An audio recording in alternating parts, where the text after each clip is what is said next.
කෙනෙකුට හිතෙන්න පුළුවන් අපරාධ නේද යා මැරුණේ බැරිද කවුන්සලින් වලින් යාව හොඳ කරන්න සයිකියාට්‍රිස්ට් කෙනෙකුට බැරිද හොඳ යාව හොඳ කරන්න අපරාධ නේද යාට chance එකක් තිබුණා නේද ජීවත් වෙන්න කියලා ඇත්ත මේ හැම දෙයක් තියෙනවා කවුන්සලින් වලින් සයිකොලොජි වලින් ගොඩාක් හොඳ කරන්න බැරි ලෙඩ පවා patients ලට පවා chance එක තියෙනවා survive වෙන්න හොඳ වෙන්න මොහොන ප්‍රතිකර්ම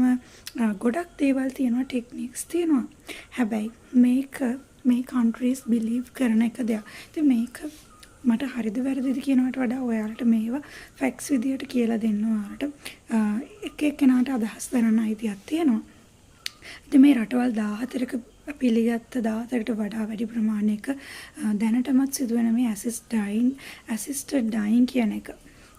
ඉතින් මෙතනදී වෙන්නේ ඔයාලට මම පැහැදිලි කරන්න කොහොම මේක වෙන්නේ කියලා. හිතන්න කැන්සර් එකක් තියෙන ලෙඩෙක් ඉන්නවා කියලා යාට ඒක රිවර්ස් කරන්න බෑ ගොඩක් සෆර් කරන්න නියමිතයි යා මෙන්ටලි එකට ගොඩක් සෆර් කරනවා හැබැයි එයා කොහොම ඩෙත් එකක් යාට ලැබෙයිද කියලා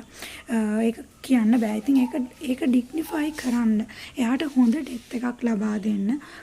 තමයි මේකෙන් එයාලා විශ්වාස කරන්න මේක හොඳ ක්‍රමයක් විදියට ඉතින් මේතනදී ડોක්ටර් කෙනෙක් එනවා බෙහෙත් අරගෙන ඉන්ජෙක්ෂන් එකක් ඒක අරගෙන ඇවිල්ලා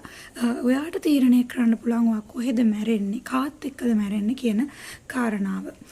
ඉතින් ඔයාගේ ඇඳේ ඔයාගේ ගෙදර ඔයාගේ ආදරණීයන් සමග මේ වගේ දේවල් ගොඩාක් ලෝකේ සිද්ධ වෙනවා.